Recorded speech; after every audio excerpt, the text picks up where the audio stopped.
todos muito bem-vindos. Eu, Rita Diniz, vice-presidente da OAB Contagem, para dar as boas-vindas para todos vocês, uns mais perto, outros mais longe, e hoje para essa live, né, muito interessante, da Comissão Direito Ambiental da Subseção. E o tema que vai ser falado aqui hoje é o planejamento urbano municipal, a importância disso na nossa sociedade e no momento como esse. A população vai crescendo e é necessário também fazer essa programação urbanística, né? E hoje nós teremos aqui para falar sobre isso, né, o doutor Charles, que é o presidente da comissão, doutor Leonardo Lotti e doutor Alceu Marques, né, que virão discutir esse assunto com a gente. Como mediadoras, né, as nossas colegas Dinara Silva e Marina Pimenta. Eu quero desejar aqui a todos vocês um excelente evento, eu tenho certeza que vai ser de muito aprendizado. Eu passo a palavra aqui para o meu colega de parceiro, né, da diretoria, doutor Rogério Lisboa, que é o secretário-geral da subseção e o coordenador das comissões, para também dar as boas-vindas a todos vocês. Então, boa noite e excelente evento para vocês.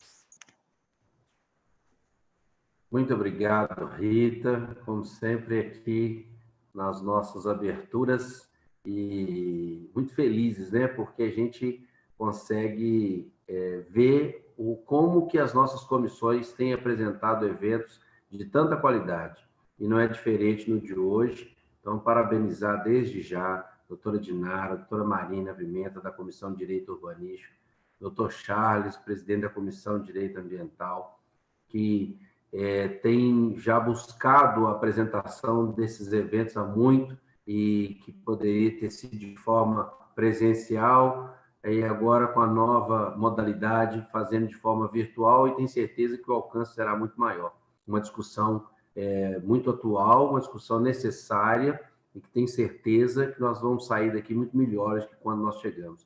Agradecer aos nossos palestrantes, doutor Leonardo, doutor Alceu, por gentilmente ter aceitado o convite da comissão.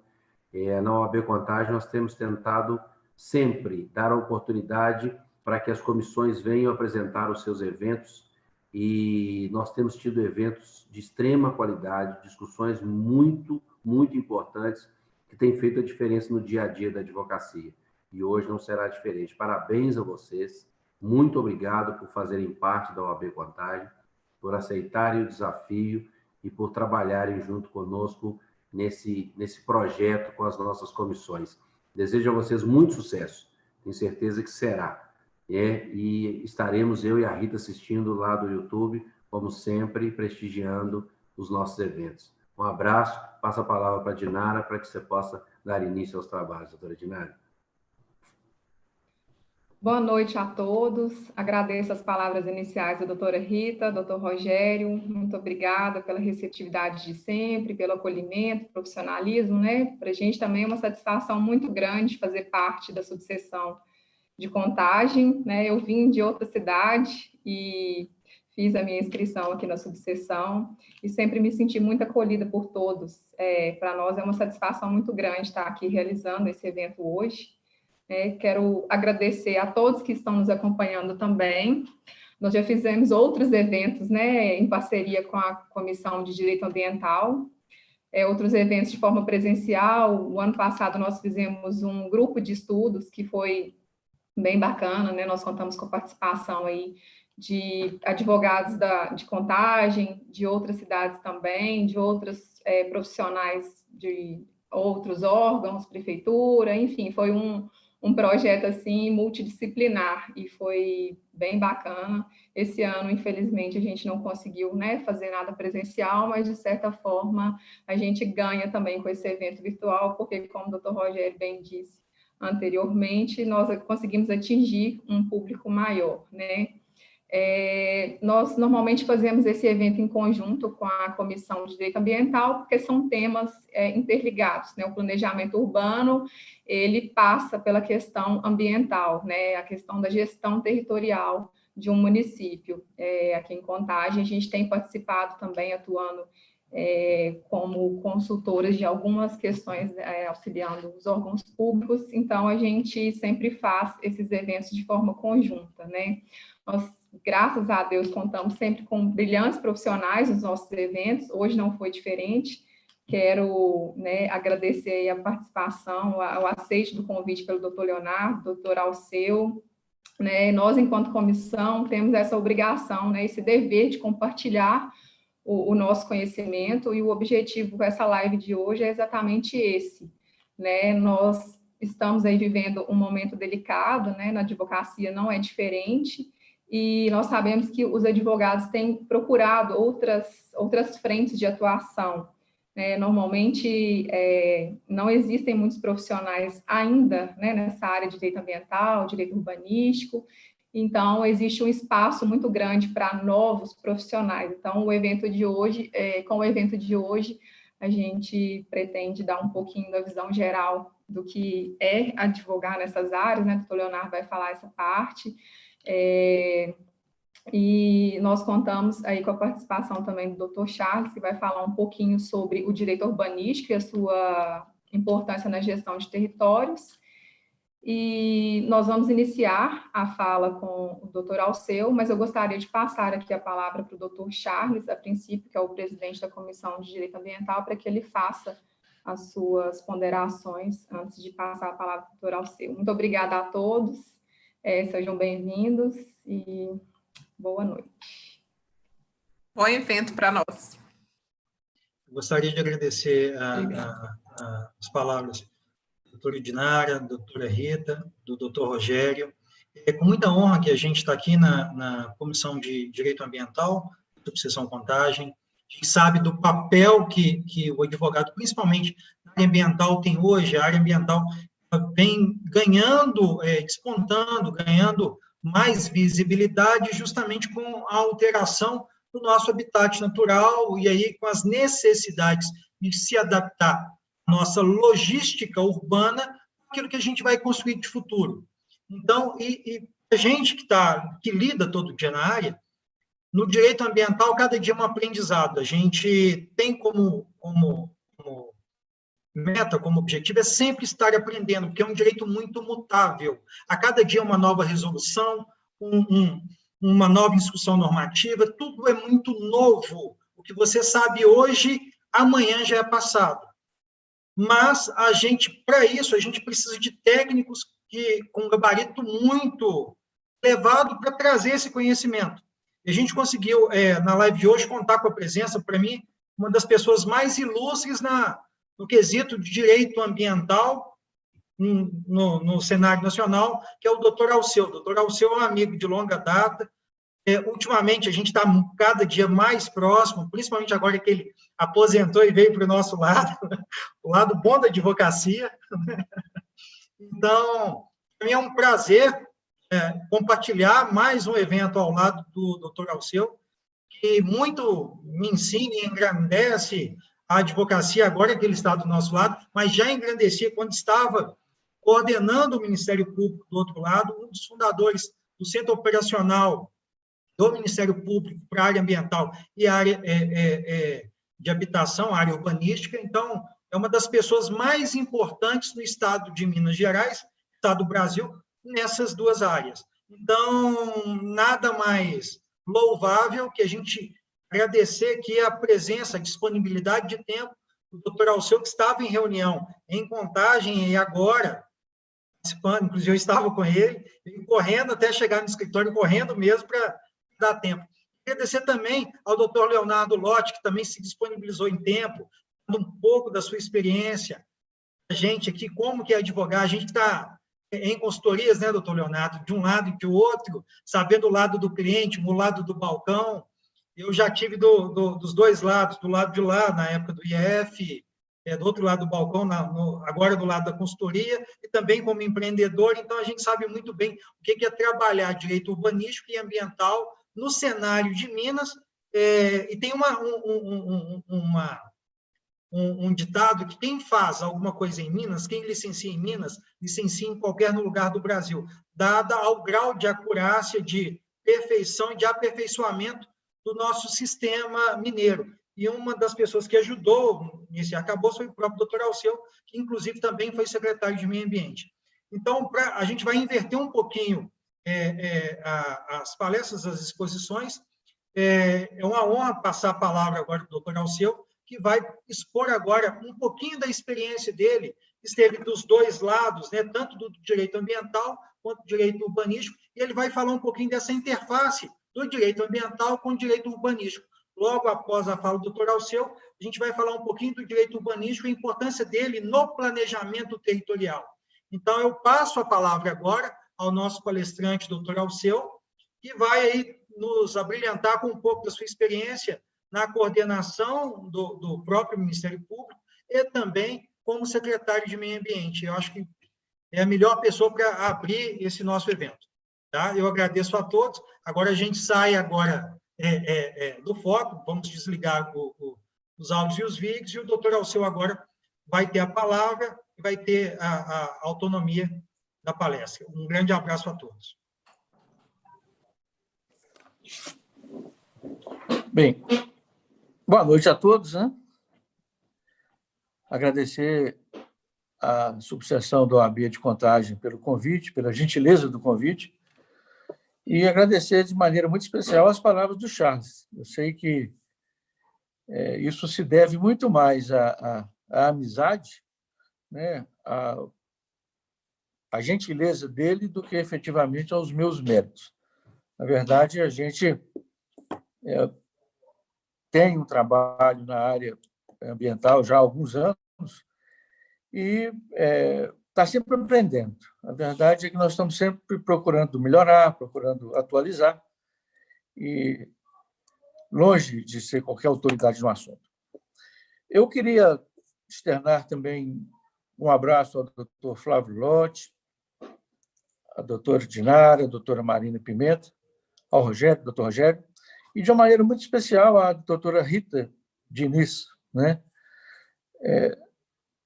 Não por coincidência, mas quando me veio o convite da OAB Contagem, né, a primeira coisa que me ocorreu, a primeira lembrança que me veio à mente, é que nos anos de 1980, né, no final dos anos 80, eu tive a oportunidade de ser promotor de justiça em Contagem. Eu vim do interior e vim direto para trabalhar em Contagem. E, naquela oportunidade, eu queria, então, fazer aqui um parêntese, né, para falar um pouco da questão da advocacia. Porque, naquela oportunidade, eu tive o prazer de conviver, muitos dos senhores não o conheceram, com um belíssimo advogado, que era o doutor Antônio Diniz. O doutor Antônio Diniz era um profissional inteligente, né, de uma inteligência aguçada, um profissional dedicado, um advogado extremamente competente, mas, sobretudo, uma figura humana extraordinária, uma pessoa correta, uma pessoa honesta, séria. E eu falo que, às vezes, a gente, como promotor, e ouvi isso de alguns juízes, era até difícil, muitas vezes, nós irmos contra o doutor Antônio Diniz, porque ele punha no peso do seu trabalho, né, toda a envergadura de sua história, toda uma autoridade moral em suas reclamações. E isso valorizava muito o trabalho do doutor Antônio. Eu não sei se os senhores tiveram oportunidade de conhecer, mas o doutor Antônio era pai, né, da doutora Rita, que hoje, por uma coincidência do destino, aparece conosco aqui nesse evento. Então, eu queria, nessa figura do doutor Antônio, né, na figura de um advogado sério, de um advogado correto, de um advogado interessado em suas demandas, eu queria estender os meus cumprimentos a todos os membros, né, da OAB Contagem, a toda a sua diretoria e a todos os advogados que estão participando desse evento. Porque, realmente,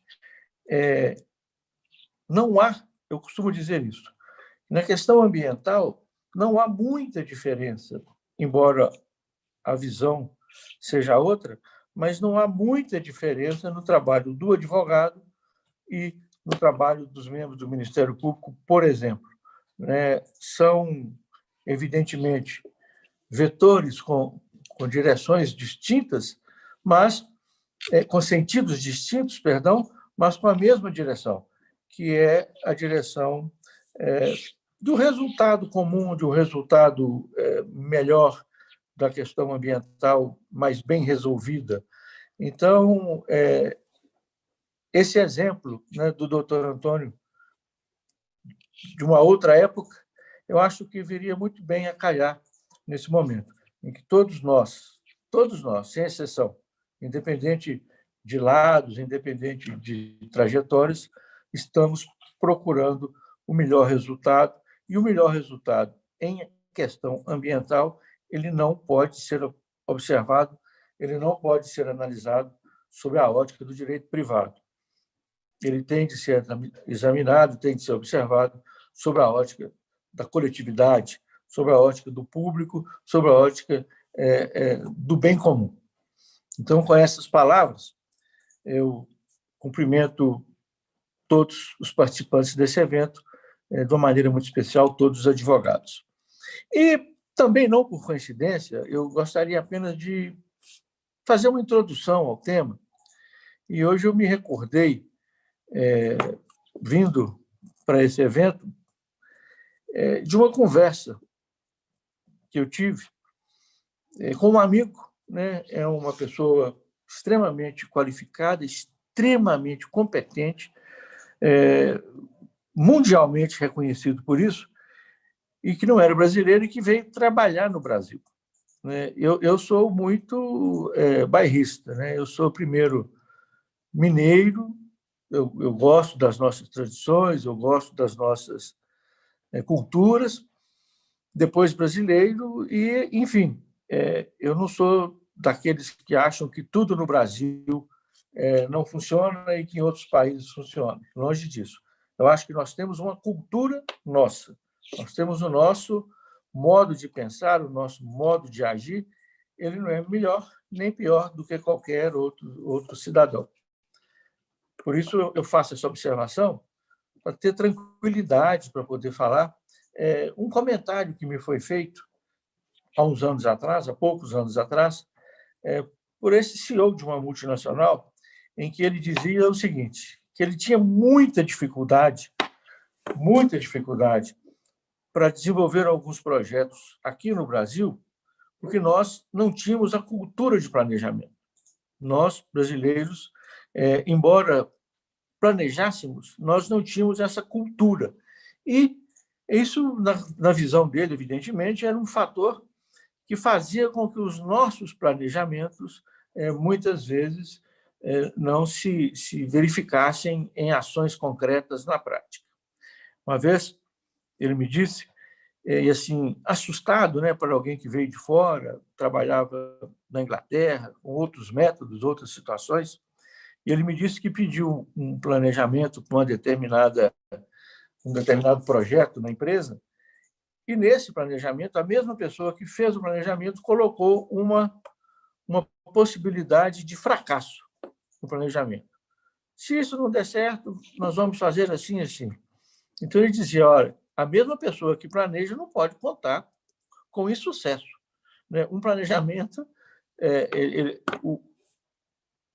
o plano B tem que ser outro, não diretamente a mesma pessoa que está planejando. O plano A tem que ser verificado, ele tem que ser concreto. E a mesma pessoa que planeja não pode consentir em seus planos com um insucesso ou com um fracasso. Muito bem. Independente dele estar certo ou de que ele estava errado, uma coisa a gente precisa consentir. Na área de urbanismo, na área de direito urbanístico, na área de direito ambiental urbanístico, o nosso planejamento é zero. Ele, se existe, ele ainda é extremamente incipiente. As nossas autoridades, os nossos governantes, não é o momento de se procurar causas, né, ou culpas, mas o certo é que os nossos governantes, de uma maneira muito clara, muito clara, eles simplesmente não lidam com essa questão de planejamento urbano. Lidam, evidentemente, numa espécie de propaganda de suas administrações, né, de um marketing institucional, lidam, vez por outra, em determinadas situações em que acabam aproveitando também esse viés de dizer que estão pensando, né, no futuro, mas o certo é que as pessoas que têm hoje e no passado, né, as pessoas que têm o poder de organizar, o poder de estruturar as nossas cidades, sinceramente ou simplesmente não usam desse poder, ou por prioridades, ou por falta de prioridade, ou por falta de conhecimento do que isso pode representar no futuro breve ou não tão breve assim para as cidades. Não basta falar isso aqui, é um tanto que falar o óbvio, né? Não basta, não demanda grande esforço, nós percebemos, ainda hoje, não é o caso de colocar a culpa no passado, mas ainda hoje, o descaso que nós temos com as nossas cidades, né? Raramente nós temos a oportunidade de ver um município, uma cidade, uma região qualquer, pensando num projeto para médio e longo prazo. Então, essa é uma constatação que, infelizmente, tem nos trazido uma capacidade muito pequena, né, de nos desenvolvermos. Agigantam as nossas diferenças sociais e, por outro lado, um instrumento, que é a palavra que me faltava, um instrumento de moradia, um instrumento das nossas vidas, ele conspira contra os nossos interesses, eles conspiram contra as nossas possibilidades de avanço, contra as nossas possibilidades de evolução enquanto cidadãos e enquanto coletividade de uma maneira em geral. Por outro lado, ainda lembrando daquele CEO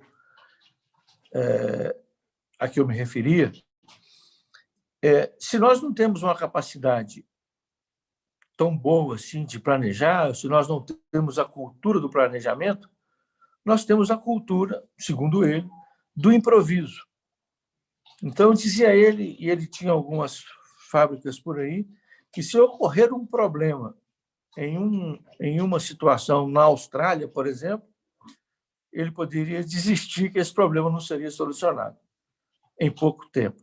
E que aqui no Brasil ele não sabia como, mas as coisas eram resolvidas e acabavam acontecendo, bem ou mal, as coisas fluíam. E eu acho que essa cultura, eu acredito que essa cultura, ela tem, de uma certa maneira, repercutido também nessa questão urbanística, né? Ela tem repercutido também na nossa legislação que trata do direito urbanístico. E um exemplo, a gente estava falando com o Charles aqui, e um exemplo disso, talvez o mais claro, é a lei da regularização fundiária, por exemplo, 13465, mais recente. É um texto legal, é um texto normativo muito melhor, muito mais avançado, muito mais capaz do que as nossas condições reais, né? Até do que a capacidade das pessoas enxergarem nesse texto um avanço para a coletividade, né? Enxergarem nesse texto, por exemplo, no texto legal, perdão, a capacidade de um gestor, que seja o gestor eleito para mandatos temporários, ou que sejam servidores, né, que são as memórias dos órgãos públicos, a capacidade de conhecer os municípios, a capacidade de ter o know-how de como o seu município desenvolve, onde é preciso, onde é necessária determinada intervenção, quais são as demandas, da coletividade. No mínimo isso, né? Sem falar nos ganhos que esse instrumento até de cidadania, de inclusão do cidadão para um sistema legal, para o sistema vigente, né, legal, podem trazer para a sociedade de uma maneira em geral, passando desde o interesse particular do cidadão de ter o domínio de seu imóvel até o interesse público e coletivo do município de ter a organização, né, das suas cidades, de ter a organização dos nossos instrumentos de moradia. Então, e quando eu digo, eu apenas queria chamar a atenção para isso, e quando eu digo que isso é uma espécie de improviso, porque não foi algo organizado para que assim fosse, né? O governo, na época, o presidente Michel Temer, descortinou essa possibilidade de alargar ou de estender a capacidade de regularização fundiária para todos os imóveis, ou para quase todos os imóveis, e ele lançou mão desse artifício. Mas, infelizmente, não se lançou mão de uma retaguarda, né? Não se lançou mão de uma retaguarda pública, aliás, para fazer prevalecer, para fazer funcionar a legislação. Enfim, o que nós temos assim de conviver, ou que nós temos convivido quase que inteiramente, são com essas soluções que precárias, né? Com essas soluções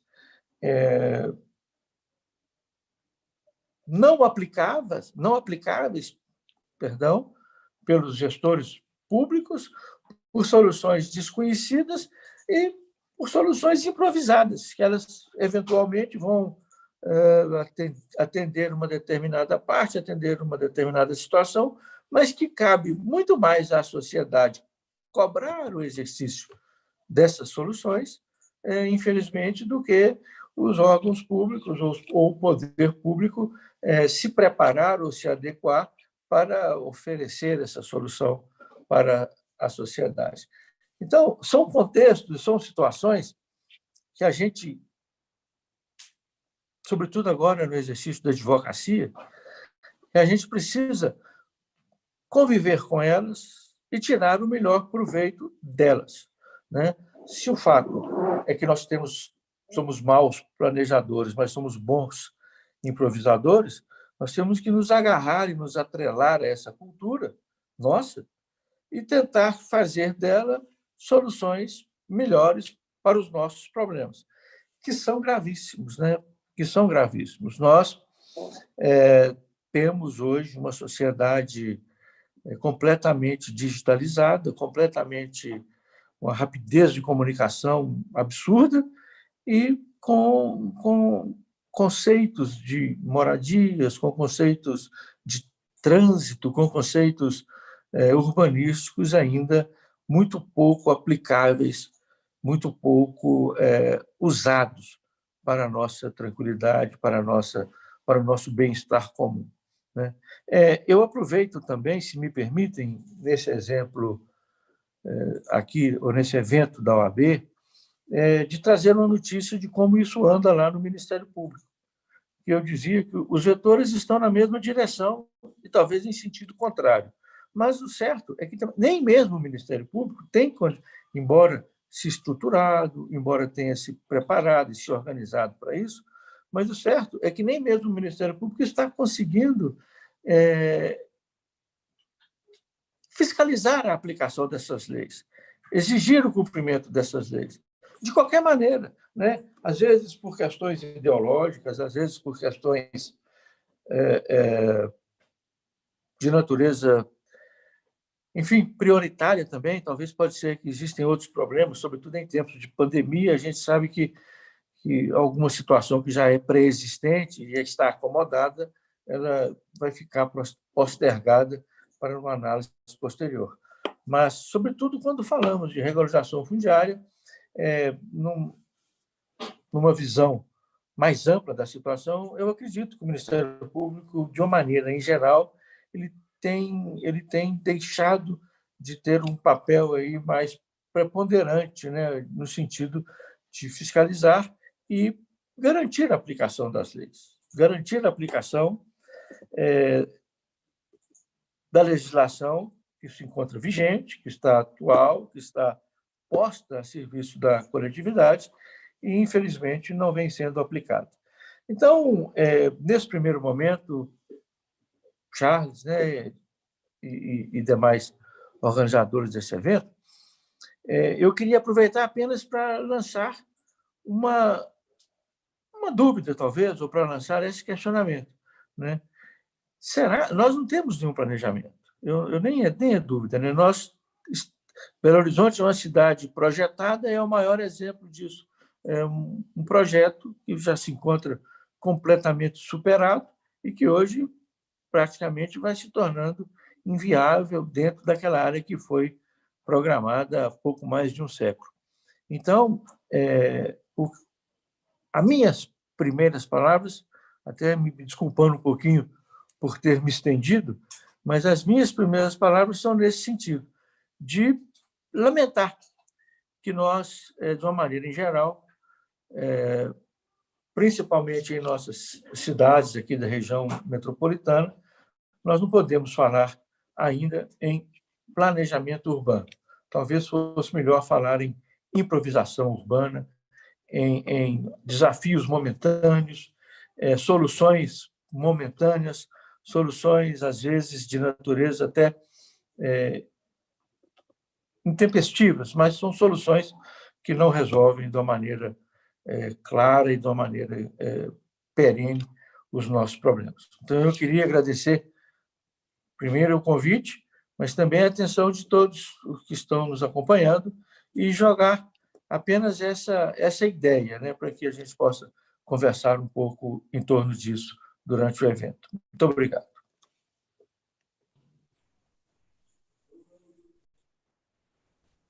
Doutor Alceu, mais uma vez, né, muito obrigada por aceitar o nosso convite, pelo seu tempo, por contribuir de forma tão brilhante para o nosso evento, né, nos permitir aprender com a sua vasta experiência. Estamos muito gratos.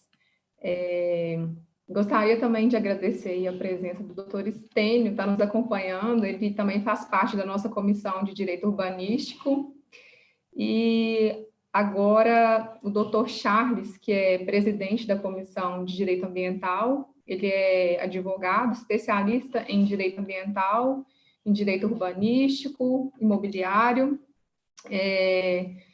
foi diretor do IEF, consultor da Unesco, tem uma vasta experiência aí também no tema. Ele vai falar sobre o direito urbanístico e a sua importância para a gestão de territórios. Agradeço, doutor Charles, pela sua presença e passo a palavra para que você faça suas contribuições nesse nosso evento.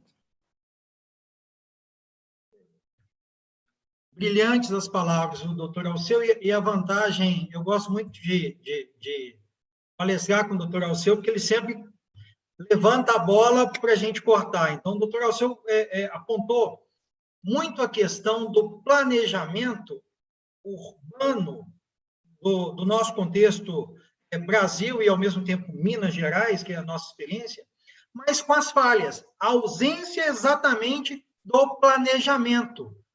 Porque, e o interessantíssimo, quando ele trouxe o histórico da lei da REURB, da 13465, e ficou claro, porque ela veio uma lei tampão. Por quê? Ela veio suprir toda uma ausência de planejamento territorial urbano e veio para consertar. É a chamada lei remendo, porque o buraco já está feito. Então, não tem como consertar. Então, vem remendar para ver se consegue ter uma nova situação jurídica após o rompimento. Em cima desse arcabouço, interessante a gente conversar aqui agora quais seriam as ferramentas que o município tem efetivamente planejar o seu território através de ferramentas do direito urbanístico. A grande celeuma não é a ausência de normas. Infelizmente, no Brasil, a gente tem essa dificuldade de ter normas, ter leis, mas, por serem burocráticas, por N razões, as leis não pegam.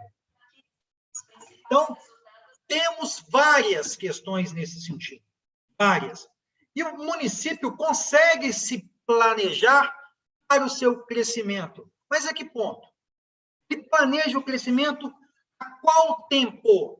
O ideal é que o município, na hora de se planejar, através das ferramentas que já existem, e para isso, o ideal é a gente conversar um pouquinho e conhecer um pouco das ferramentas de gestão territorial que são advindas do direito urbanístico. A mais importante delas é uma lei federal, ainda de 2001, o Estatuto das Cidades.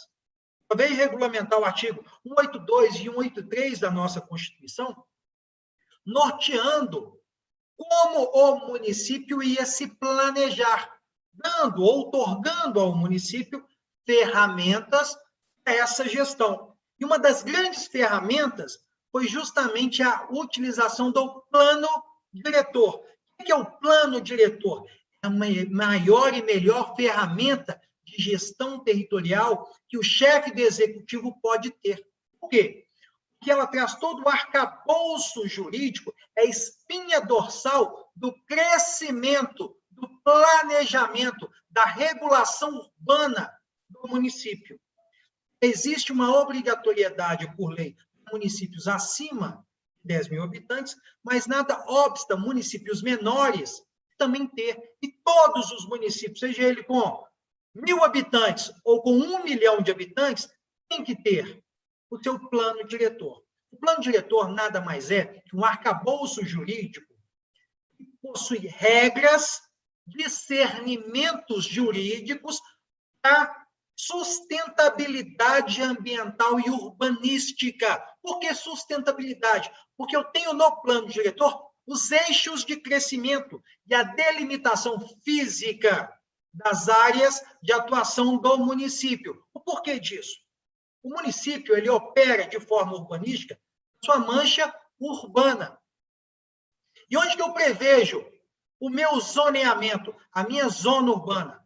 Prioritariamente, ela vem como macrozona no plano diretor. Ali eu faço uma definição prévia do que vai ser uma área rural, do que vai ser uma área urbana, inclusive com planejamento de crescimento, a chamada área de expansão urbana. E em cima desse planejamento, da minha área urbana, eu ainda instituo outras áreas, que são os microzoneamentos, colocando como áreas específicas para a implantação de indústrias, ou seja, áreas que o impacto ambiental são áreas mais degradadas, com grandes eixos de ligação, em que eu posso prover ali indústrias, normalmente afastadas de áreas com habitação humana, ou não tão coladas, que eu não tenho ali várias intempéries, como poluição sonora e a própria poluição atmosférica. Às vezes eu tenho uma indústria que vai trabalhar com algum componente químico, ou com alguma transformação que exige uma caldeira. Não é ideal que esse distrito industrial, que esse meu planejamento, fique ao lado de uma zona de adensamento residencial. Ao mesmo tempo, nessas zonas residenciais, eu tenho que prover microzonas que eu possibilito o comércio. O atual conceito urbanístico, arquitetônico, de planejamento de território, ele alterou um pouco o conceito de cidades amplas, com grandes vias de circulação, privilegiando o veículo, e, na maioria das vezes, o veículo individual, em que se tinham grandes faixas, grandes corredores de automóveis, mas áreas distantes. Hoje, o conceito mais atual, o mais aplicado para a sustentabilidade, é o conceito de centralidade urbanística. O que é centralidade urbanística? Automaticamente, quando o município tem que planejar um novo território, naquela microárea, o ideal é que ele já planeje zoneamento misto, em que eu possa ter comércio e, ao mesmo tempo, moradia. Em alguns casos, quando eu tenho uma malha viária, uma grande circulação, principalmente de transporte público, possibilitando adensamento horizontal e vertical, principalmente. Prédios. Por quê? Eu concentro uma grande população em uma menor área e, ao mesmo tempo, eu possibilito que essa população não precise deslocar muito para ir ao trabalho. O trabalho fica próximo ao centro de moradia. Então, ao mesmo tempo, eu tiro o carro, eu deixo de poluir, porque se a pessoa mora e trabalha ali, eu tenho uma micro-regionalização de vários setores. Posso ter padarias, farmácias, supermercados, além dos serviços gerais, escritórios de advocacia, escritórios de engenharia, clínicas. Eu consigo concentrar nesse novo conceito de centralidade. Daí a importância do planejamento. O plano diretor vem justamente suprir essa lacuna. Áreas vocacionadas ao crescimento, ela tem que já ter parâmetro. Eu já tenho que saber previamente qual que seria o lote mínimo, qual que seria a minha testada, a minha frente deste lote, qual que seria o eixo, as avenidas, chamadas de avenidas arteriais. No direito urbanístico, há uma grande analogia à organicidade, aos órgãos. Por quê? Há essa nomenclatura. Há vias arteriais. O que a artéria faz? Ela leva o sangue às veias menores. Ela faz a filtragem. Ela tem esse papel. As vias arteriais são justamente as avenidas que devem ser planejadas antes mesmo do loteamento. Ela já tem que vir imposta ao novo loteador. Olha, quer lotear nessa região, essa região vai poder ter um adensamento, poder ter uma centralidade, mas como obrigação, como contrapartida, além de toda a infraestrutura urbanística contida na Lei 6766, que é uma lei desde 79, que disciplina como deveríamos fazer o loteamento, com toda a sua infraestrutura. Mas, infelizmente, a gente tem vários loteamentos irregulares. Então, uma lei de 79, dentro de um plano diretor que vem de 2001, a exigência dele, a gente tem ali ferramentas com quase 20 anos. E ainda não aplicamos ela na prática. O município já tem que encaixar ali, olha, vai lotear determinada região, vamos expandir agora com um planejamento. Essa região vocacionada ao crescimento, ela tem que vir com vias arteriais, área verde, que é uma área livre, de uso comum, doada à prefeitura, tem que estar encaixada normalmente, através de diretrizes urbanísticas emanadas pelo município, na área com maior concentração de quê? De biodiversidade daquela micro-região, daquele município. Não é o empreendedor que tem que falar isso. É o planejamento urbano que tem que dispor qual que é a melhor área que vai ali se encaixar dentro dos anseios como área verde, a área ser o pulmão daquele novo adensamento.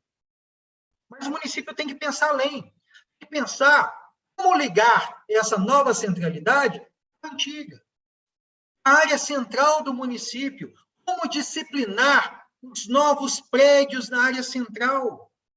Através de quê? De outras ferramentas do direito urbanístico. O estudo de impacto de vizinhança, o estudo de impacto de circulação. Por quê? Imaginemos que um bairro pacato, o seu zoneamento permite ali empreendimentos comerciais. Um grande grupo vem e adquire uma dessas áreas e constrói um shopping. O shopping é um grande indutor de quê? Movimentação pública. Só que ali não tinha uma linha de metrô, como não tem em Belo Horizonte, não tem ali, pelo menos, uma via de trânsito rápido, ou, pasmem, transporte público. O que vai acontecer com aquele bairro? Vai acontecer o caos.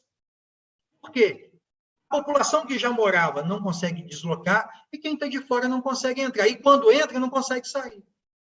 Então, esse tipo de planejamento já existe. Basta ser cobrado. Vale o gestor público no planejamento, na construção do crescimento do planejamento urbano, de apreender as ferramentas jurídicas já existentes. Não precisamos mais de inventar a roda.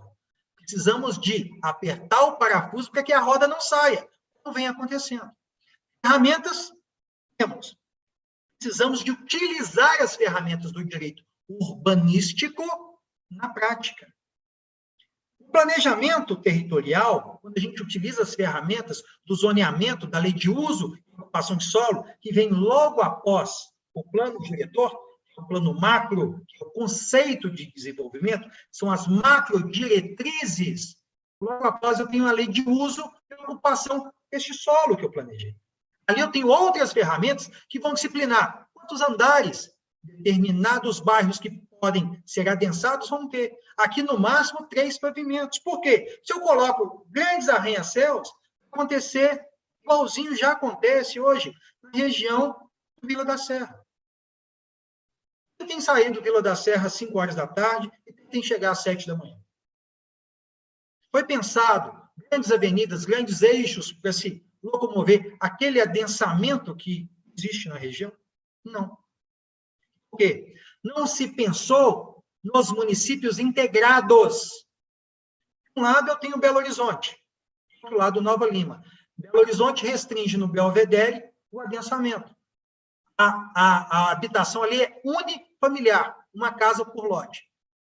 Do outro lado, a ferrovia, Nova Lima, sem nenhuma conexão de planejamento integrado, não, aqui pode adensar, pode construir arranha-céus com 20 metros de altura. Tem uma compatibilidade urbanística? Não. Tem uma compatibilidade ambiental, porque todos os impactos vão impactar não só no meio social, mas diretamente também no meio ambiente. Foi planejado ali um sistema que conseguiria fazer todo o tratamento desse esgoto doméstico? Não. É que a Copasa tem uma ET logo abaixo, no Vale dos Cristais, que opera no limite e ainda causa mau cheiro na região. Por quê? Ela não foi dimensionada para aquilo. Falta de planejamento. O ideal é que todo município, na alteração do seu plano diretor, que são de 5 em 5 anos, planejasse o município, o crescimento municipal, no mínimo 50 anos. Lúcio Costa, quando planejou Brasília, ele planejou Brasília há 50 anos. Fizeram vias com 6 eixos, o eixão de Brasília.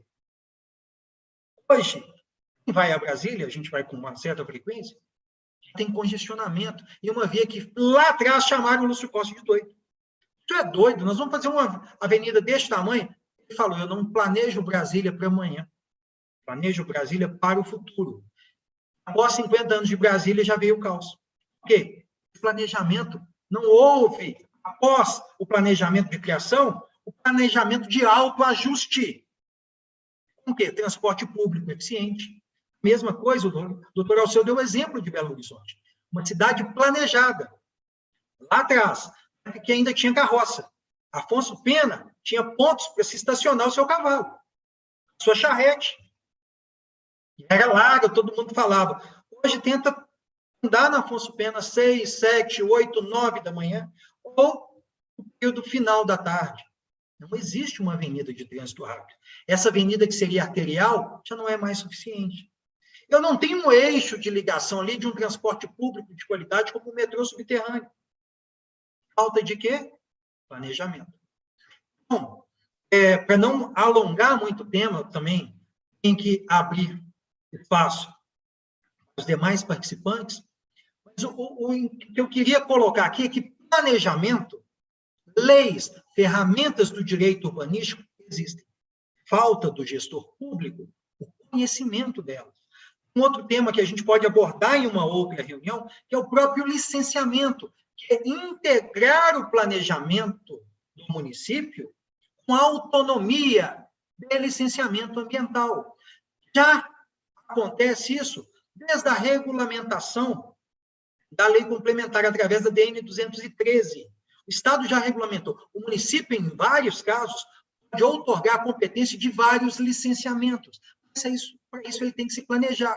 Ele tem que ter um poder deliberativo, ele tem que ter uma lei municipal própria, ele tem que ter um sistema de fiscalização, Então, ele tem que ter todo, além de um fundo municipal, para poder receber esses recursos oriundos do licenciamento, além da equipe técnica. Então, o ideal seria que o município se planejasse para o futuro e tivesse ali autonomia de gestão ambiental e urbanística. O urbanística ele já tem. Ambiental, alguns municípios possuem, mas nem todos nem sabem que podem ter. Essa é a essência. O direito ambiental, mais o direito urbanístico, já outorga ferramentas ao gestor público consciente, ao gestor público que tem essa visão de futuro, que não pensa o seu município para o amanhã, mas para daqui a 30, 50, 100 anos, fazer o seu planejamento estratégico. Não adianta pensar em 4 anos, que é o tempo médio do mandato. Temos que pensar no município para a população, que vai ali perdurar por gerações.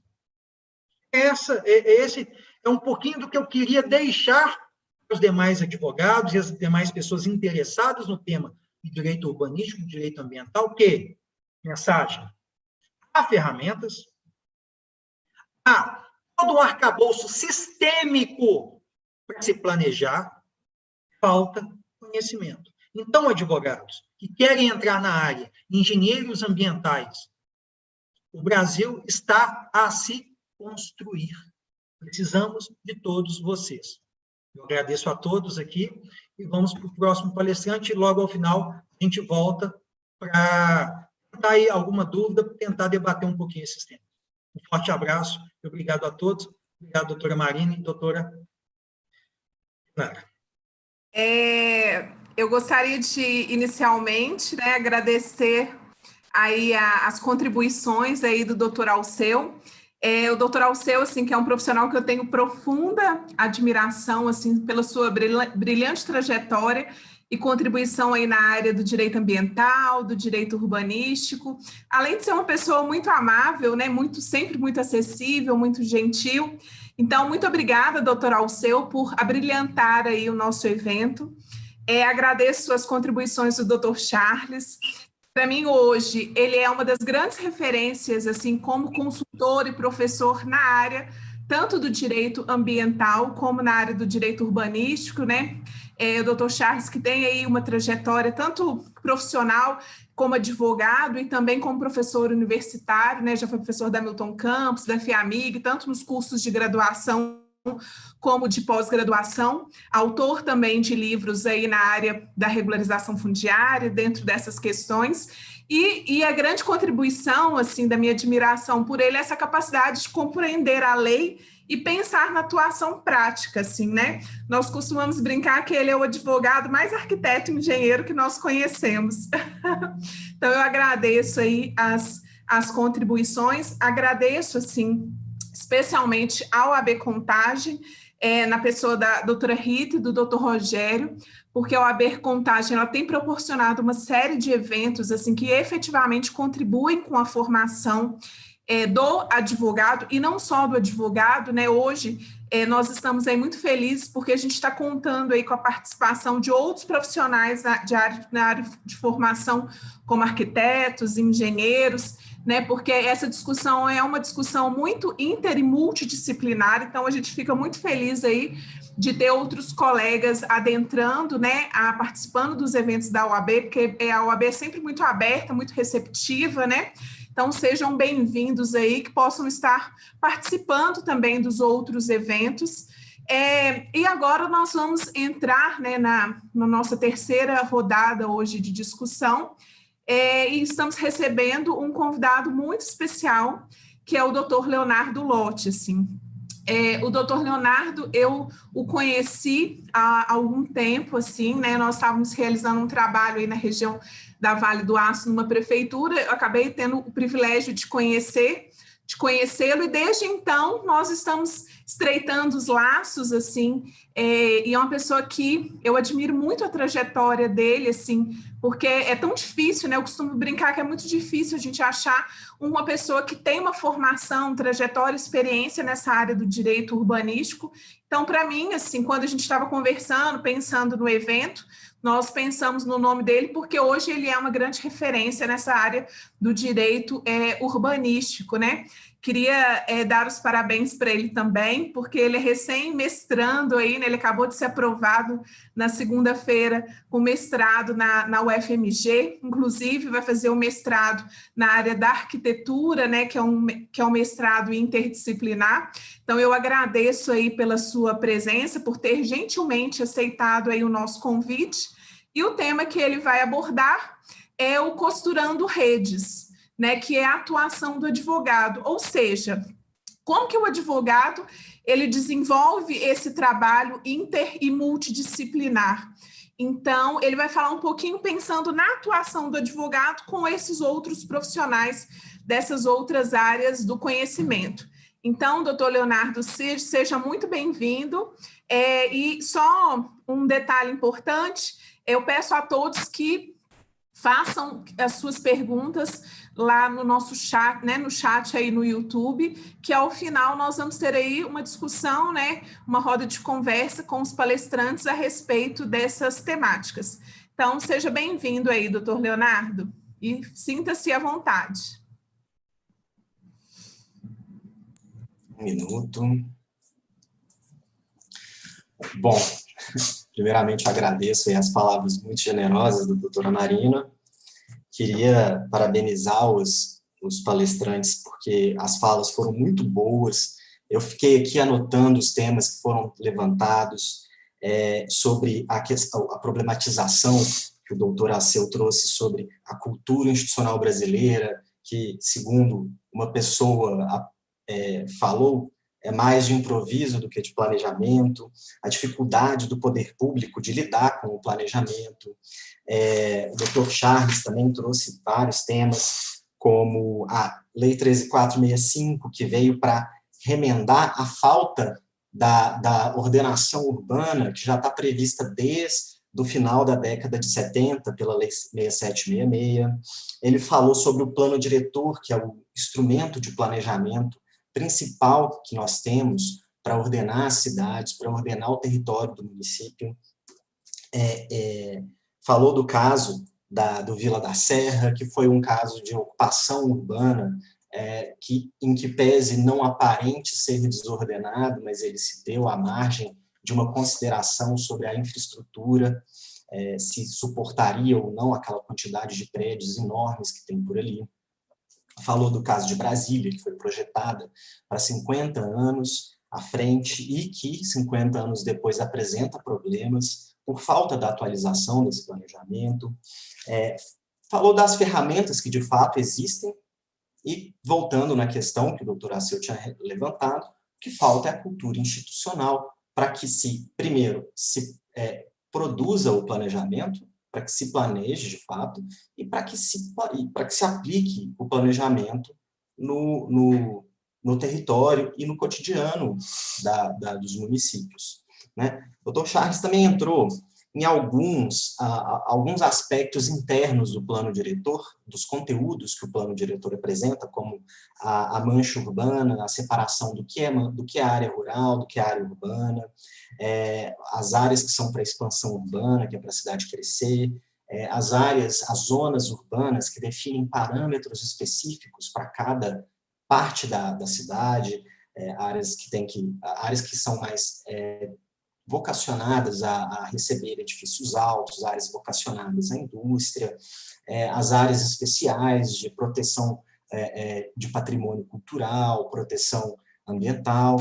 Bom, e eu estou puxando essa fala do Dr. Charles, porque eu entendi que meu papel aqui hoje é explicar, ou pelo menos relatar como que é o cotidiano de trabalho na produção exatamente dessas ideias, ou seja, como se chega à conclusão de que uma área é urbana e outra área é rural. Como que se determina que aquela área ali é vocacionada à indústria e aquela outra à proteção ambiental, né? E isso é o planejamento, isso é o processo de planejamento. É através dele que nós chegamos no conteúdo do plano, mas eu não vou falar do conteúdo, né? O Dr. Charles já falou aí de um tanto desses conteúdos. Eu vou falar do processo mesmo de elaboração dos planos. E eu fiz uma apresentaçãozinha aqui para dar um suporte na minha fala. Peço desculpas, eu fiz ela muito rápido, pode ser que esteja mais ou menos confusa. Deixa eu colocar aqui para vocês.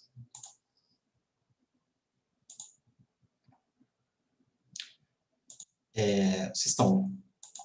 Alguém pode me confirmar se está visível? Tá sim, doutor Leonardo.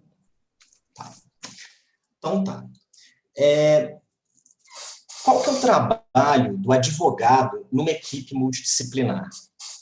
Eu queria primeiro explicar que eu trabalho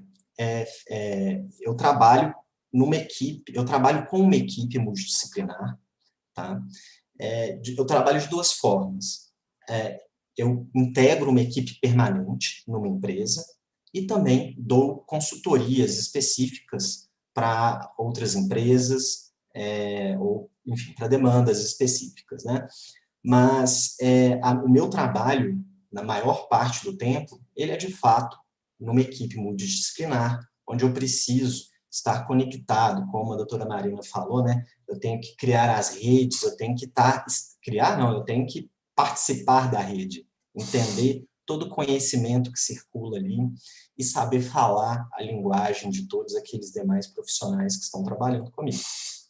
Mas para isso, para explicar como eu faço isso, eu peguei o exemplo de como se faz um plano, né? Porque esse trabalho da equipe multidisciplinar, ele também acontece na regularização fundiária, né? Em diversos tipos de plano, porque quando a gente fala de plano urbanístico, planejamento urbano, nós estamos falando de uma constelação imensa de tipos, de objetivos, não é? Mas eu vou tentar trabalhar aqui dentro do molde do plano diretor.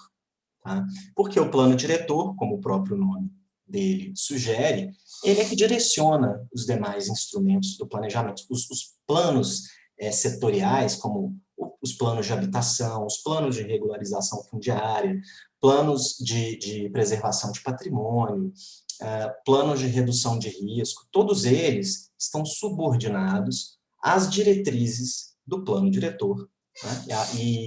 E a eventuais parâmetros específicos que o plano diretor estabeleça. Mas vamos lá. O planejamento urbano, a natureza dele é de processo, né? Coisa com a qual nós, advogados, ficamos muito afeiçoados desde da escola, do curso do direito, né? Porque nós estudamos muito o processo judicial, algo, não tanto, mas também os processos administrativos. Mas o planejamento, para trazer um pouquinho aqui para a nossa zona de conhecimento, é um processo também, porque ele é constituído por etapas, que a gente vai ver logo em seguida. Tá? O objeto do planejamento urbano, ou seja, o objeto desse processo, é obter um documento técnico, mas que também pode ser político. No caso, como eu vou falar do plano diretor, ele vai ser um documento técnico e político. Não é? E por quê? Porque o objetivo desse planejamento, desse processo, pode ser, por exemplo, formar uma lei, obter uma lei, né? O plano diretor, ele é uma lei, mas ele, para se tornar uma lei, ele passa por todo o processo do planejamento. Ele pode vir a subsidiar um processo administrativo, como no caso de um licenciamento ambiental, um licenciamento urbanístico. Tá? Ele pode ser também um plano puramente econômico, no caso em que ele seria só um documento técnico. Por exemplo, uma empresa tem interesse em realizar um empreendimento e, para isso, ela contrata um planejamento, né, para verificar potencialidades, dificuldades que determinado empreendimento pode ter. Né? Então, vamos lá. O trabalho do advogado dentro desse processo, não é que, como eu disse, é constituído por etapas. E aqui, quando eu estava fazendo essa apresentação, o PowerPoint colocou esses 1.1, 1.2, 1.3, mas esquece, é só 1, 2, 3, 4, 5, 6 e infinito ali no final, e a gente vai falar um pouquinho disso, porque daquele infinito. Bom, primeiro, tem a etapa dos levantamentos preliminares, né, que é, literalmente, como tudo começa. Depois vem a etapa de estudos temáticos. Depois vem uma etapa de discussão dos estudos que foram feitos. Depois, a partir desses estudos, é elaborado um diagnóstico. Depois desse diagnóstico, se faz uma discussão para entender quais são as propostas do plano. E aqui, pensando que estamos falando de um plano diretor, as propostas do plano diretor é exatamente o que aquele plano quer para a cidade, para daí, para o tempo em que a lei é aprovada para diante, né? E eu acho que é bom notar aqui que o Estatuto da Cidade determina que o plano diretor, para não acontecer igual aconteceu em Brasília, que apesar de ter sido planejado para 50 anos, ficou com organização defasada, o Estatuto da Cidade veio e determinou que os planos diretores sejam revistos, no máximo, a cada 10 anos. Então, o município pode, caso queira, diminuir esse tempo. Pode determinar a revisão a cada 5, 4, o tempo que quiser, mas, no máximo, a cada 10 anos. Tá? Então, a discussão e definição dessas propostas, que é o que compõe efetivamente o plano diretor, a organização dessas propostas no formato adequado ao objetivo do plano. Então, assim, se o planejamento do plano diretor visa a elaboração de uma lei, então a gente tem que pegar tudo isso que aconteceu nesse processo e organizar em formato de lei, né? E mecanismos legais que vou falar um pouquinho deles daqui a pouco. E o infinitinho aí é a participação em audiências públicas e oficinas, participação, isso aqui o advogado deve participar de audiências públicas e oficinas, porque no planejamento urbano também, por força do artigo 43 do Estatuto da Cidade, qualquer processo de planejamento urbano e o processo de aplicação desses planos urbanísticos, ele deve ser acompanhado por audiências públicas e oficinas, no caso da elaboração. Mas vamos lá, levantamentos preliminares. Nos levantamentos preliminares, o advogado ele tem que esclarecer questões de direito que afetam tanto o processo de planejamento em si, quanto o trabalho dos profissionais envolvidos. Como assim? Então, a gente está lá na etapa de levantamentos preliminares, é o comecinho do trabalho. Então, o advogado, primeiro, ele tem que ter uma noção de quais legislações afetam aquele planejamento, e no caso, por exemplo, de um plano diretor, tem que ter conhecimento do Estatuto da Cidade, não é? Tem que ter conhecimento que o artigo 43 do Estatuto da Cidade determina a realização de audiências. Tá? Então, ou seja, isso é uma coisa que afeta o próprio processo de planejamento. Tem que se considerar as audiências, tem que ser garantida a participação da população. Então, por exemplo, num caso no momento em que nós vivemos, que é de isolamento social por conta da pandemia de Covid-19, como essas audiências podem acontecer, não é? Já que a aglomeração não é possível. Então, isso é uma coisa que tem que ser levantada desde o início do processo, lá nos levantamentos preliminares, para que o processo de planejamento corra dentro das previsões legais e para que, durante esse processo, as questões que são obrigatórias, por lei, obrigatórias de serem avaliadas, de fato sejam.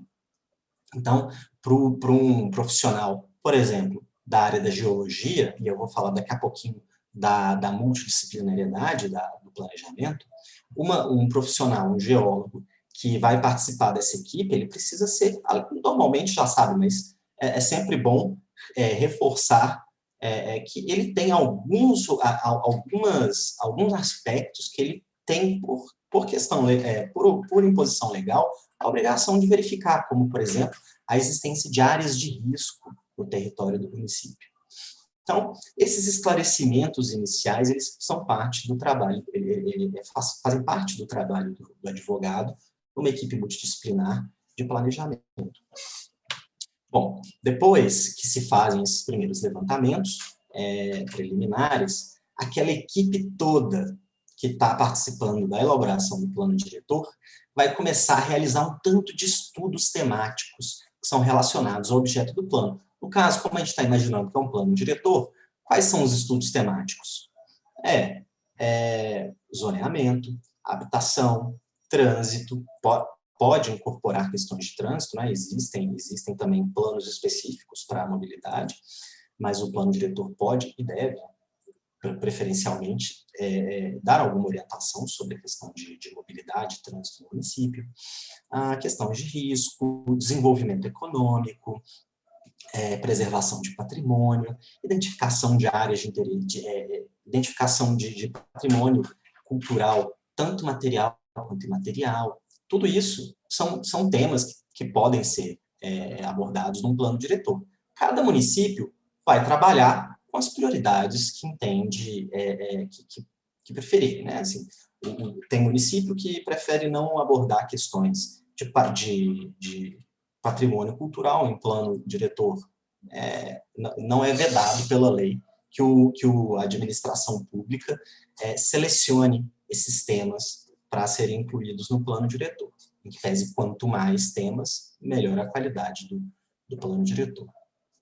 Bom, e nesses estudos temáticos, como eu disse, já enumerei alguns aqui, nós vamos ter profissionais da área da arquitetura, naturalmente, os planos diretores, o processo de planejamento ele é coordenado por um arquiteto urbanista. Até pouco tempo ainda existiu uma discussão se também se o engenheiro teria essa competência, né, essa atribuição profissional, mas eu creio que isso já está superado e já se entende, por meio de jurisprudência, que é só o arquiteto urbanista que pode coordenar esse processo de planejamento urbano. Então, tem o arquiteto urbanista, que vai ter o coordenador, vai ter o arquiteto urbanista especialista na área de zoneamento, de ocupação, na área de habitação, né? Vai ter o engenheiro sanitarista, que vai verificar questões relacionadas à drenagem, a esgotamento, enfim, questões relacionadas aos aspectos sanitários do município. Geólogo, que vai verificar questões ambientais, questões de risco, pode fazer parte dessa equipe. Biólogos, que vão avaliar questões mais relacionadas à diversidade de espécies, de plantas, animais. Podem ter arqueólogos, que vão identificar patrimônios culturais e arquitetônicos, eventualmente. Bom, é uma quantidade de temas e de profissionais que se envolvem no trabalho de elaboração de um plano diretor, que se eu fosse ficar falando aqui, a gente só ia terminar isso amanhã. Tá? Mas quando se está fazendo quando se está no momento desses estudos temáticos, aí cada profissional vai fazer o seu. E nesse momento, o advogado ele identifica quais são os aspectos jurídicos e legais relevantes de acordo com o objeto do plano, no caso, o plano diretor, quais são os aspectos jurídicos legais relevantes. Pelo menos prezar pelo conteúdo mínimo que o Estatuto da Cidade determina, que um plano diretor tenha, verificar instrumentos, quais são os instrumentos obrigatórios de serem previstos no plano diretor, quais legislações precisam ser verificadas, porque a competência para legislar sobre o direito urbanístico é da União, do Estado, e o município legisla de forma, enfim, vai legislar nos aspectos locais, muito específicos. Então, para fazer o planejamento municipal é necessário que se verifiquem as legislações que já existem no nível estadual e no nível federal, no nível da União. Bom, apresentação e discussão dos estudos temáticos. É essa hora em que o advogado que trabalha em equipe multidisciplinar precisa, de certa forma, se despir um pouco da liturgia institucional que normalmente se espera de um advogado. O que eu quero dizer com isso? A liturgia mesmo, a forma de tratamento muito formal, os pronomes de tratamento, doutor, essa liturgia, a indumentária, né, que é o terno, a gravata e os pronomes de tratamento, eles estão dentro de um contexto de relação institucional, não é? Em que, para que se mantenha vamos dizer, o respeito e a horizontalidade entre os poderes judiciário, os poderes o poder executivo, o Ministério Público e o advogado que está ali representando um cidadão ou um órgão público, que seja, aí cria-se toda uma formalidade, né, que eu chamei de liturgia.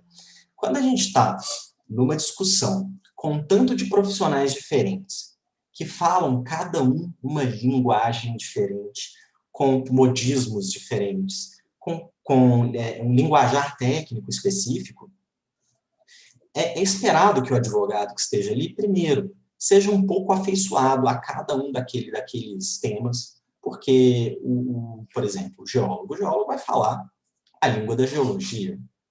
Claro que ele também estará fazendo um esforço para ser entendido por todos os demais profissionais, mas ele não pode simplificar a ponto de perder a precisão técnica que ele tem que ter.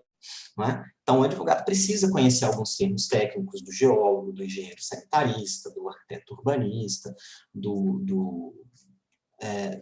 enfim, de todos esses profissionais que eu citei e quantos mais sejam necessários. Tá?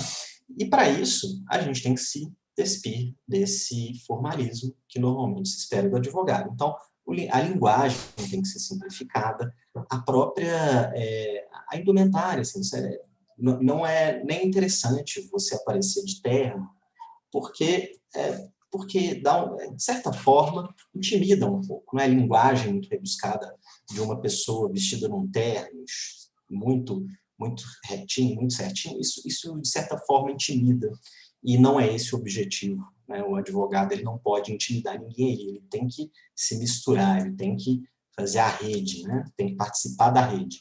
Então, olha só, vou mostrar para vocês aqui umas fotos de como que é uma reunião de apresentação e discussão de estudos temáticos. E isso são fotos que eu tirei ou que tiraram em contextos em que eu estava, eu borrei a cara de todo mundo, só aparece a minha, mas para vocês verem como a coisa acontece de fato. Sim, eu falei esse quadradinho e sem apresentar ele, mas isso aí está escrito o que eu acabei de falar. Tá? Aqui. Está cheio de cada uma dessas pessoas é um profissional especializado numa área específica.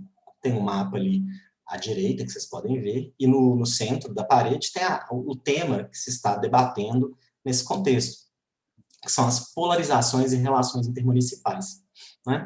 O Dr. Alceu falou da centralidade, agora não lembro se foi o Dr. Charles ou o Dr. Alceu, falou da importância das centralidades, né? Que elas polarizam o espaço, o território dos municípios ou das regiões, sobre esse assunto que está sendo tratado aí. Tá? De novo, mais um tanto de profissional, todo mundo reunido em torno de uma mesa, olhando o mapa, olhando o dado, e tendo que conversar um com o outro e fazendo todos entenderem uns aos outros. Tá? Por quê? A partir dessa apresentação e discussão dos estudos temáticos, vou até voltar lá no quadradinho, tá?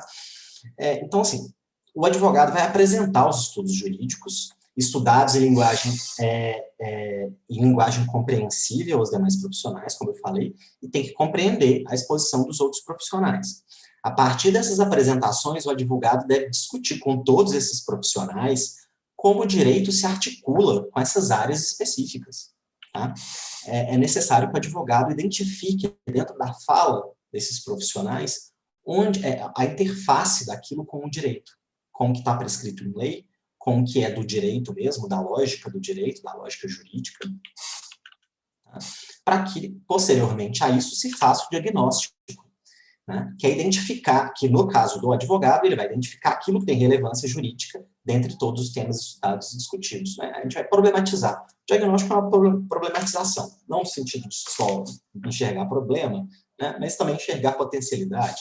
Então, na fala de todo mundo, o advogado vai escrever um diagnóstico. A respeito desse assunto, considero isso e aquilo outro, a lei X determina que seja assim, a lei tal determina que seja assado.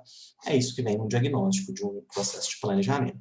Porque a partir desse diagnóstico, ou seja, Assim, esse diagnóstico não é só jurídico, todos os profissionais vão fazer os seus. Agora, nessa etapa, depois que já aconteceram as discussões, o advogado todos os profissionais já vão ter a perspectiva de todas as áreas, então podem escrever de forma mais qualificada e também o advogado vai fazer assim. Tá?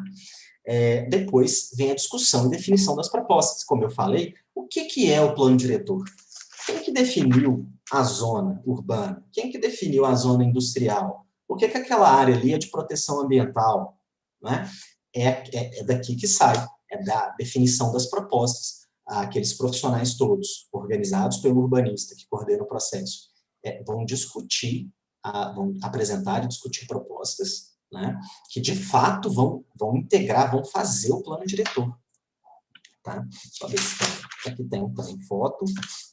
Tá? Então, nesse momento, o advogado expõe as propostas relacionadas a todos, na verdade, todos os profissionais apresentam essas propostas relacionadas a todos os temas discutidos, e se discute quais são as mais adequadas à finalidade do plano. Então, um plano diretor, a finalidade é o desenvolvimento urbano e territorial do município, pelos próximos, no máximo, 10 anos. Né? Então, quais dessas propostas que são apresentadas ali são mais adequadas a esse objetivo? Nesse momento, o advogado verifica se o conteúdo dessas propostas são adequadas para o direito brasileiro, né? Sugerindo alterações que possam viabilizá-las. Então, assim, nessa hora, o advogado precisa ter o traquejo de saber se aquilo que a pessoa está propondo, porque, olha, eu vou falar, às vezes o profissional pode ser meio utópico, ele pode ter ideias maravilhosas, mas ele está propondo coisas que a lei vedaria. Né? Às vezes eu vejo urbanistas, né, arquitetos, falando, vamos pegar essa área aqui, vamos fazer isso, aquilo, outro. Eu falei, pois agora tem que combinar com os russos, né? O direito não prevê a possibilidade de, simplesmente, por lei, determinar que aconteça algo que dependeria, em tese, da iniciativa privada. Então, o advogado tem que trabalhar em propostas que se aproximem, assim, tem que trabalhar essas propostas para que elas se encaixem no direito, ou seja, para que elas sejam juridicamente válidas. Então, aqui, isso aqui é uma reunião de discussão de proposta. Isso aí sou eu. Como eu falei, não dá para ir para essas reuniões e falar de forma impostada, com uma vestimenta que se destoe do grupo, né? Porque senão as pessoas acabam ficando intimidadas, se sentindo intimidadas. Bom, mas ainda na questão da discussão e definição das propostas, né?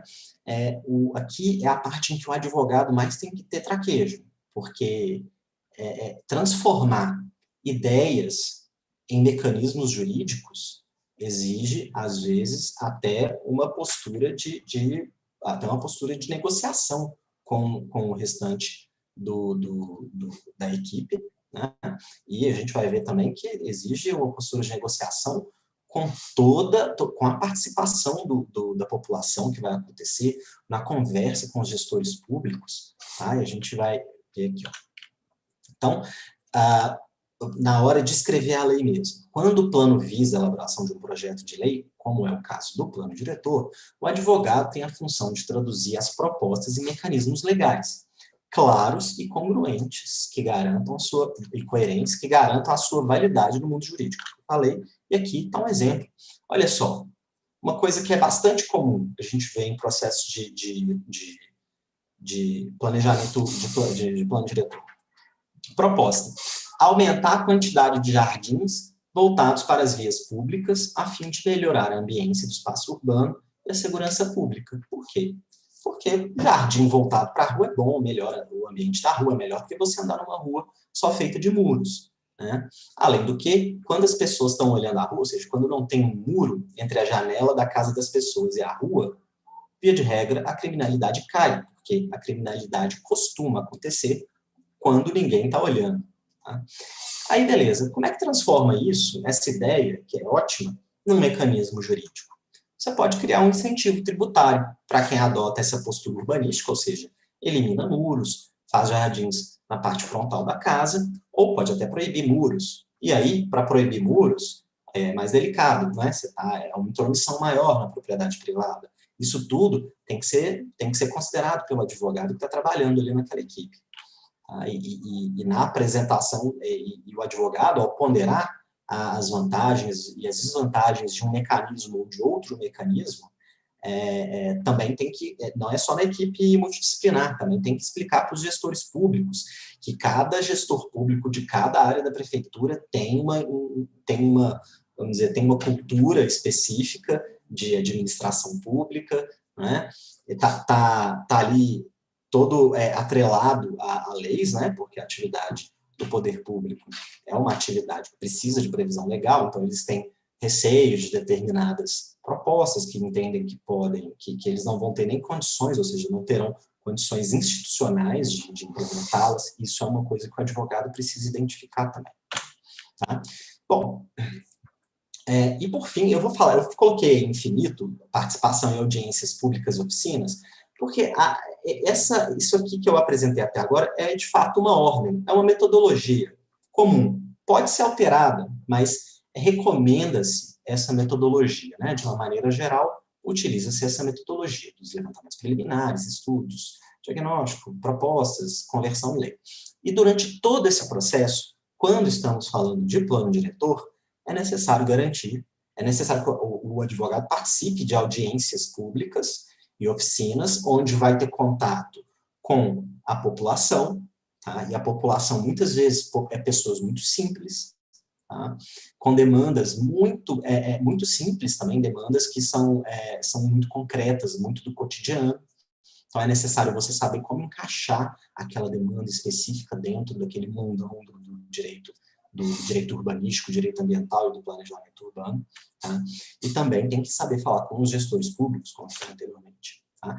E olha só, o advogado tem que participar de audiências e oficinas quando o plano urbanístico tem caráter público, ou seja, quando ele vai se tornar uma lei, o que é comum que ele tenha esse caráter público, por força do artigo 43 do Estatuto da Cidade, a metodologia deve compreender a participação ampla da sociedade civil e do poder público.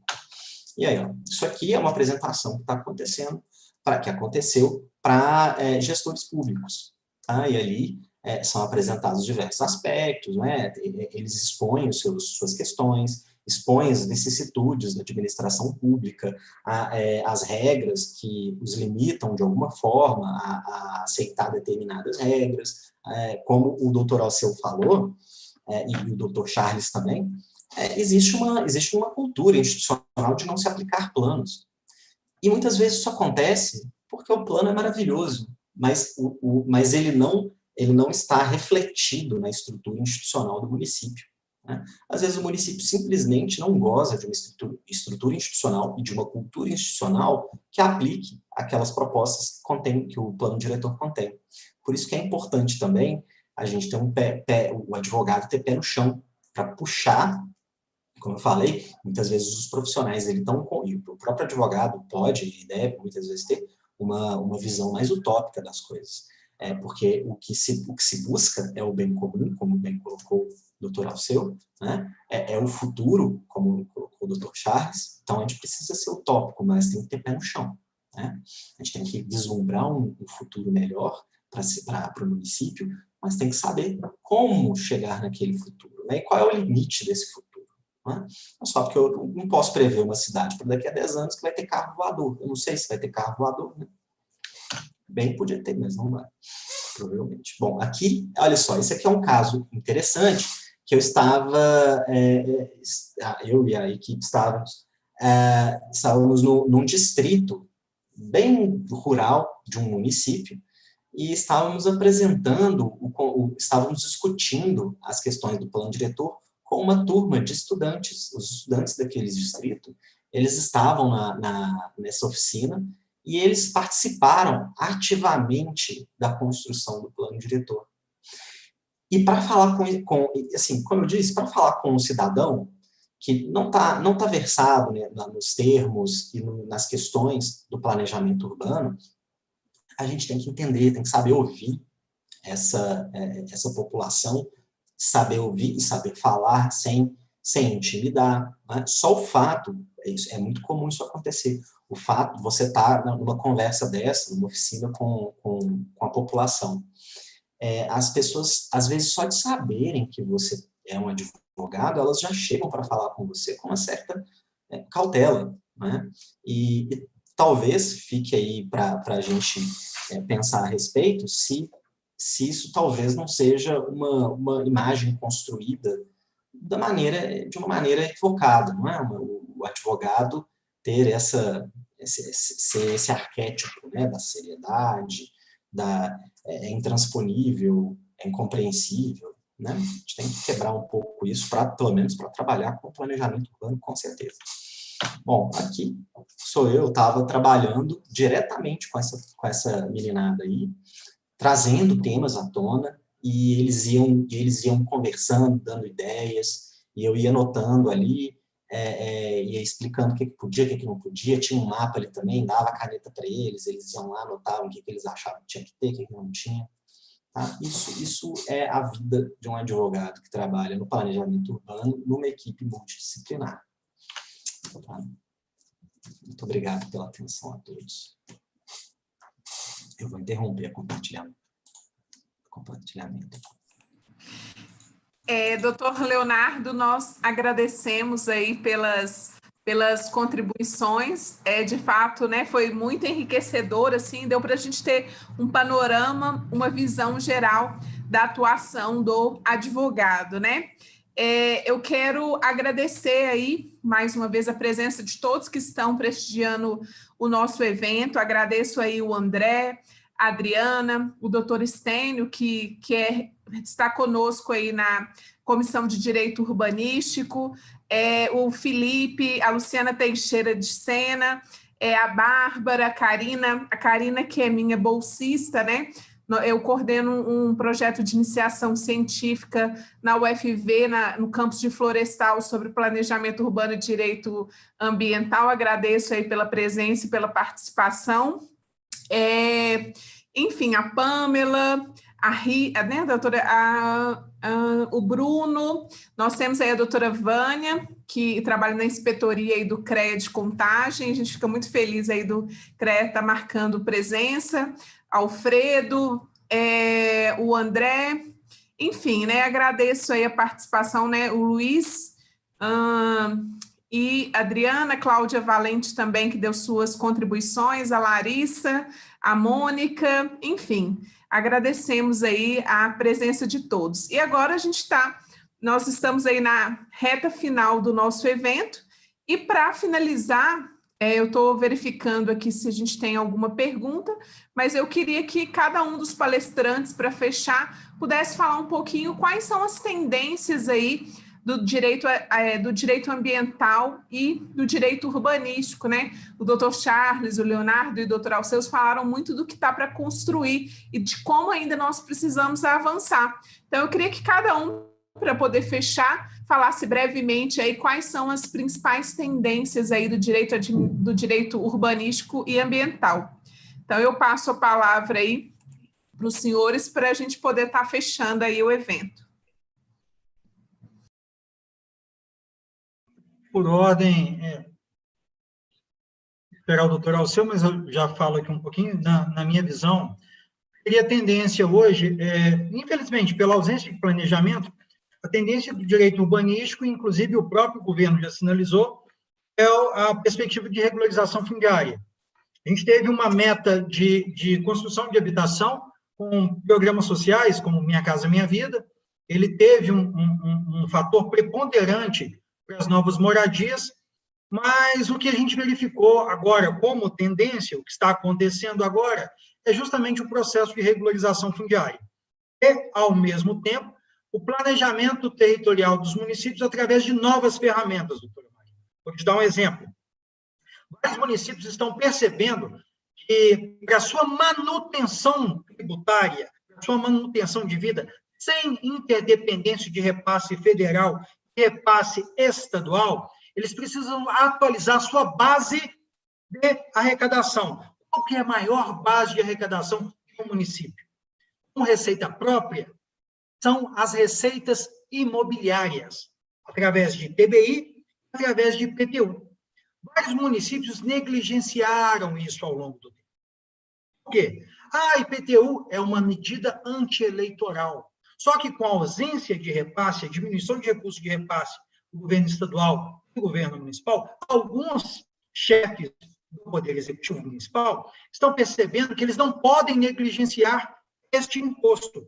Então, uma nova tendência para esse trabalho, principalmente de equipes multidisciplinares, é o aerolevantamento, vetorização dessas áreas. O que é a vetorização? É trazer para o plano da arquitetura e da engenharia essa foto, essa ocupação, e aí tem a medida exata, o retrato, o raio-x da cidade, para que aí a prefeitura possa estabelecer métricas de avaliação justa do imposto.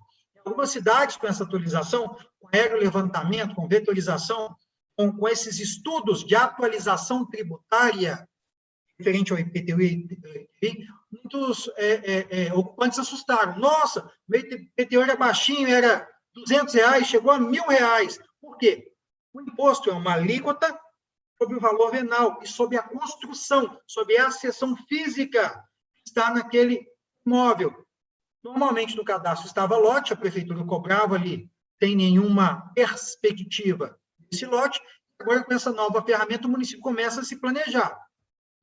Essa mesma ferramenta de tecnologia, porque isso é tendência, é tecnologia, é aerolevantamento, é vetorização, scanner a laser de municípios, serve para o planejamento, serve para a questão tributária, serve principalmente para as questões afetas à regularização fundiária.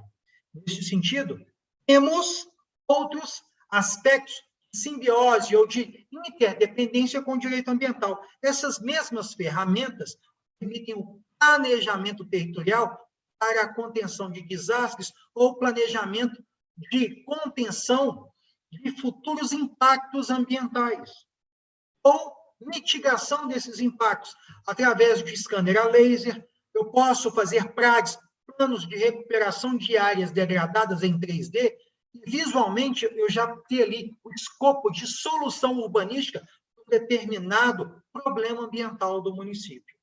No meu ponto de vista, a atual tendência, regularização fundiária, aplicação de tecnologias na gestão territorial. Regularização, planejamento territorial, atualização tributária. Eu encerro a minha fase aqui nessa palestra com esses apontamentos. E, de pronto, eu agradeço a todos, doutora Marina, doutora Idinária, doutor Rogério, doutor Leonardo Lotti, e o meu grande amigo, doutor Alceu. Obrigado a todos pela participação. A gente está às ordens. Quem quiser, o e-mail, para quem tiver alguma dúvida, quiser conversar, charles.castro@geoline.com.br. Se tiver alguma dúvida que a gente não consegue esclarecer, não conseguiu esclarecer aqui, pode perguntar direto, que a gente está lá, tem toda disponibilidade para conversar, para dar um pouquinho mais, de tentar esclarecer um pouco mais as dúvidas. Um forte abraço e obrigado a todos. Muito obrigada, doutor Charles. Eu passo aí a palavra para o doutor Alceu. Marina, doutora Marina, você viu que o doutor Charles começou a falar assim, pela ordem, aí ele ia falar de antiguidade, então ele pulou. É muita gentileza dele, né? Foi muito gentil. É muita gentileza. Eu agradeço, viu, doutor Charles? Mas é o seguinte, respondendo a sua pergunta aqui, até com uma visão um pouco diferente, talvez um pouco menos específica do que o Charles colocou para todo mundo. É claro que essa visão dele é uma visão assim, de efeitos práticos muito maiores e muito melhores, né? Mas o que eu acho que vamos voltando aqui a falar em cultura, né? Em cultura, eu não sei como que as coisas funcionam em outros países, mas no Brasil a gente tem o hábito, né, de fazermos as leis depois que a situação já está consolidada. Em regra, é mais ou menos assim. Eu quero crer, aí com um pouco de otimismo, que, infelizmente, a gente chegou numa situação tal de adensamento urbano e de, enfim, né, sobretudo em tempos atuais, essas coisas ficam mais sensíveis, né? A gente fala de evitar aglomerações, evitar concentração de pessoas. Então, assim, nós chegamos numa situação tão grave, tão sensível, eu vou voltar a usar essa expressão, que talvez daqui para frente essas leis passem a dar um resultado político melhor, a dar votos, né? A mostrar que o governante ele está preocupado com a sociedade, está preocupado com o cidadão. Então, a minha expectativa nem é de novas leis, os novos instrumentos da questão ambiental, é de cumprimento do que nós já temos, né? De colocar em prática o que a gente já tem. Essa bolha, eu vou usar essa expressão, essa bolha, ela já estourou, né? E os efeitos dela, nós podemos ter certeza que, a partir de agora, essas coisas vão começar a ser mais cobradas, né? Enfim, das autoridades, das pessoas que estão no comando das cidades. E, principalmente, das cidades, né? E o que eu gostaria assim, de deixar bem registrado é que tem de ser cobrado. Isso tem de ser cobrado. Nós não podemos ficar mais... quem pega um carro em Belo Horizonte e vai para o Espírito Santo, na saída aqui do anel rodoviário, você vê basicamente uma comunidade debaixo de um viaduto, e uma comunidade inteira de casas, enfim, a meio metro da rua. Nós não podemos conviver com isso, porque é ruim para quem está lá, morando naquela situação, diuturnamente, é perigoso de um acidente, eventualmente acontecem acidentes ali, enfim, né, não tem nada que favorece esse tipo de coisa.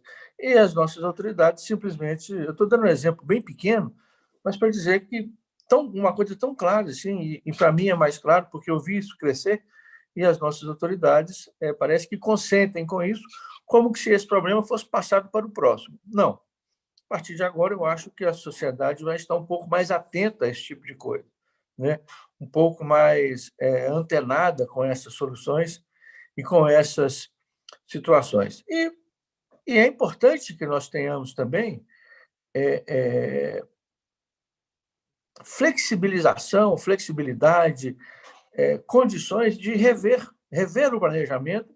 Faz falta do planejamento. Como disse o doutor Flávio, né, Flávio?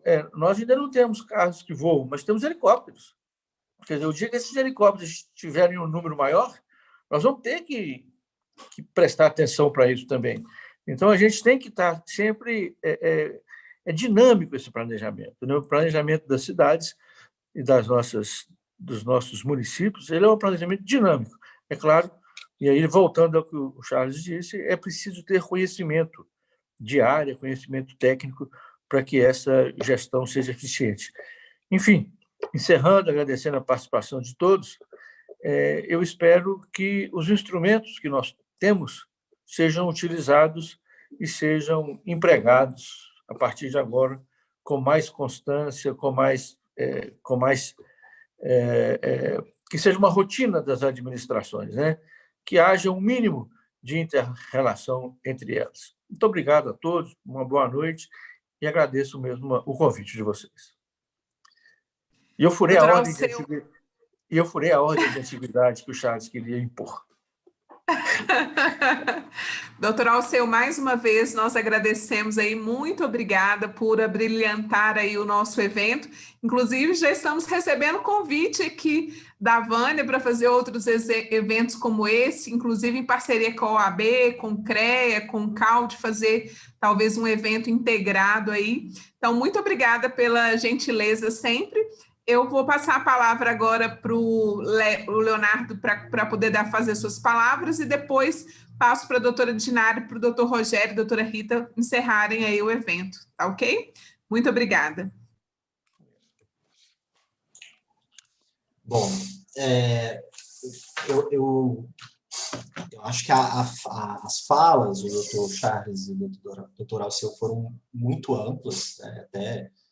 Até difícil encaixar alguma coisa que não tenha sido, ao menos, anunciada na fala deles, mas eu vou dar ênfase à questão da regularização fundiária, porque eu acho que é importante que nós tenhamos cuidado para que as possibilidades, as imensas possibilidades que foram abertas com a Lei 13.465, né, e também com as novas tecnologias que vêm ao encontro da regularização fundiária, como essas ferramentas de levantamento topográfico, não sei todos esses nomes técnicos que o Dr. Charles mencionou aqui, mas, enfim, levantamento topográfico que vem trazendo muita facilidade nos processos de regularização fundiária, mas queria notar que isso é uma tendência muito forte atual, né?